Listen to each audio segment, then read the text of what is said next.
ओम नमः शिवाय। हर हर महादेव। मेरे बच्चे, आज का यह संदेश तुम्हारे जीवन की सभी परिस्थितियों को प्रस्तुत करेगा जो तुम्हारे जीवन में घटित होने वाली है। मेरे बच्चे, तुम उन सब चीज़ों से अनजान रहते हो, उन सब बातों से अनजान रहते हो जो तुम्हारे जीवन में अचानक से आती है। यदि तुम उन बातों को पहले से ही जान जाओ तो तुम्हें कोई परेशानी ही ना होगी। मेरे बच्चे, कौन है वह महिला जो तंत्र मंत्र का सहारा लेकर तुम्हारे पूरे घर को बर्बाद कर रही है? इस संदेश में आज खास करके यह सब तुम्हारे जीवन के बारे में बताया जाएगा। मेरे बच्चे, इस बात को जानने के लिए और इसकी पूर्ण जानकारी निकालने के लिए तुम्हें संदेश को पूरा सुनना होगा।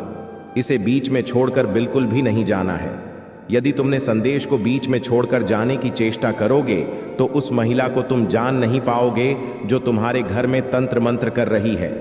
मेरे प्यारे बच्चे, यह संदेश तुम्हारे जीवन की उन मूलक इकाइयों को प्रस्तुत करता है जो तुम्हारे जीवन से जुड़ी हुई और संबंधित होती है। मेरे बच्चे, इस संदेश में आगे बढ़ने से पहले हम तुमसे एक प्रार्थना करना चाहते हैं। तुम्हारे भोलेनाथ जी तुमसे एक रिक्वेस्ट कर रहे हैं। अगर तुम्हें मेरी रिक्वेस्ट स्वीकार है तो इस संदेश को अभी के अभी लाइक कर दीजिए और हमारे चैनल शिव संदेश को सब्सक्राइब करके कमेंट में जय भोलेनाथ, ओम नमः शिवाय, हर हर महादेव, जय माता पार्वती, जय श्री राम, जय हनुमान और जय काली माता टाइप कर दीजिए। जैसे ही तुम मेरा नाम टाइप करोगे वैसे ही मेरी विचित्र शक्ति तुम्हें अपना आशीर्वाद देने लगेगी और तुम्हारे जीवन की सभी उन समस्याओं का खात्मा कर देगी जो तुम्हें आज तक पीड़ा और परेशानी दे रही थी। मेरे बच्चे, अगर तुम आज मेरी बात को मान जाते हो तो तुम्हारे जीवन में जो समस्या चल रही, जो तंत्र मंत्र की बाधा चल रही है, वह सब समाप्त हो जाएगी। मेरे प्यारे बच्चे, तो आज तुम मैं जैसा बता रहा हूं वैसा करो और मेरी बात को ध्यान से सुनो। इसी नज़रअंदाज करके ना जाओ और उस महिला के बारे में जानकारी ले लो जो तुम्हारे साथ इतना बड़ा विश्वास बात कर रही है और तुम्हारे साथ तंत्र मंत्र की क्रियाएं कर रही है। मेरे बच्चे, एक महिला है जो तुम्हारे पीछे बहुत दिन से पड़ी हुई है। वह तुम्हें कई बार इतनी कठिन परिस्थितियों में भेज चुकी है कि तुम वहां से निकलते निकलते अपना सब कुछ गम बैठे हो। वह महिला बहुत ही बुद्धिमान है, बहुत ही चालाक है। उसकी चतुराई को तुम समझ नहीं पाओगे और उसके जाल में तुम फंस ही जाओगे। तुम चाहे जितना प्रे कर लो कि मैं इसके जाल में नहीं फंसूं, परंतु तुम उसके जाल में फंस ही जाओगे।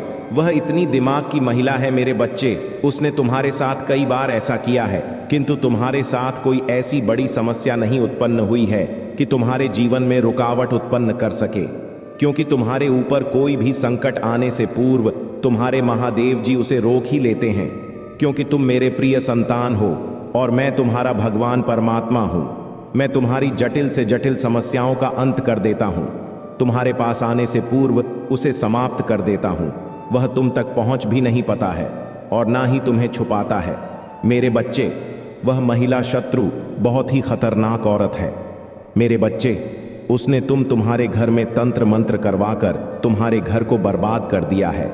तुम्हारे घर में जो आज यह स्थित है, उस स्थिति की जिम्मेदार वह तुम्हारी महिला शत्रु है, किंतु तुम उसे जानते नहीं हो।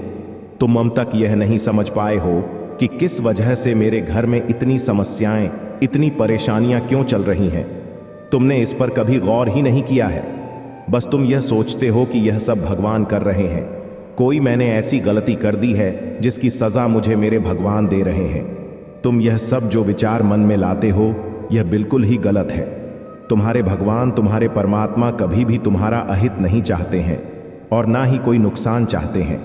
वे सदैव तुम्हारे अच्छे और भले के लिए ही तुम्हें प्रेरित करते हैं, तुम्हें अच्छा रास्ता दिखाते हैं।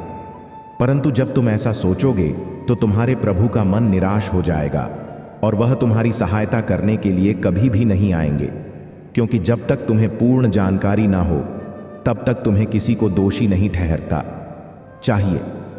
यदि तुम ऐसा करते हो तो वह व्यक्ति तुमसे बहुत क्रोधित हो जाएगा और वह तुम पर बुरा असर अपना डाल सकता है।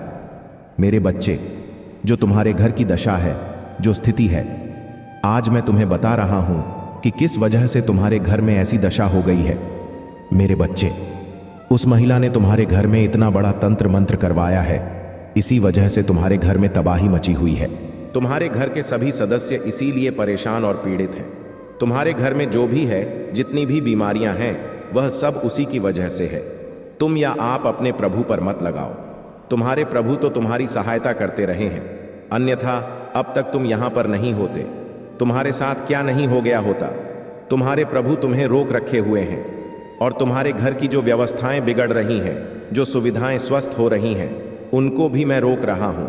मेरे बच्चे, मुझे पता है तुम अपनी जिंदगी में बहुत कुछ खोए हो, लेकिन इसके लिए तुम्हें चिंतित नहीं होना है, क्योंकि तुम्हारे भाग्य में जो लिखा था वही खाया है, और अब तुम्हें उन सारे खाया हुआ चीज वापस मिलेगा। मेरे बच्चे, जो चीज तुम मुझसे मांगते हो, तुम केवल गलत चीज मांगते हो, पर मैं तुम्हारी वह इच्छा है पूरी नहीं कर सकता है। वह मांगे पूरी नहीं कर सकता है, क्योंकि वह चीज तुम्हें तुम्हारी लक्ष्य की जाने में बधाई का उत्पन्न करता है। मेरे बच्चे, तुम्हें तुम्हारी मस्तिष्क को शांत रखना होगा, क्योंकि अभी जो कुछ भी हो रहा है वह सब कुछ मेरा सृष्टि के अनुसार हो रहा है। मेरे बच्चे, तुम बस धैर्य रखें और आपको उचित समय पर वह सब प्राप्त होगा जो आप चाहते हैं। मेरे बच्चे, तुम एक संवेदनशील और कमजोर व्यक्ति हो। तुम छोटे छोटे बातों को लेकर बहुत चिंतित हो जाते हो। छोटे छोटे बातों को लेकर तुम आंसू बहते हो। लोगों ने तुम्हारी यह भावना का फायदा उठाते हैं, जिसके कारण तुम्हें नुकसान पहुंचता है। हालांकि भावुक होना अच्छा है, लेकिन अपनी भावनाओं को नियंत्रित करना और उनकी रक्षा करना महत्वपूर्ण है। मेरे बच्चे, क्या तुम जानते हो तुम्हारी सबसे बड़ी कमजोरी क्या है? जब तुम किसी व्यक्ति से प्यार करते हो तो उसके लिए तुम तुम्हारी जीवन को उत्सर्ग कर देते हो।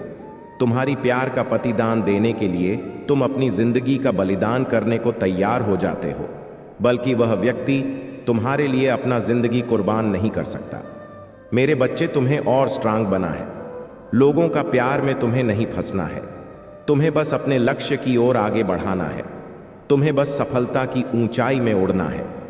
लेकिन मेरे बच्चे, तुम सचमुच किस चीज को खोने से डरते हो? आपके पास ऐसा कुछ भी नहीं है जो केवल आपका हो। मुझसे प्यार करना गुनाह तो नहीं, लेकिन प्यार में डर की कोई जगह नहीं होती। मेरे बच्चे, किसी को अपना जिंदगी का सहारा मानकर उसे भरोसा करना गलत है। किसी भी रिश्ते के बावजूद भी प्रत्येक व्यक्ति का अपना और एक रास्ता होता है। अपनी जिंदगी का खुशियां, दुख, आनंद सिर्फ अपना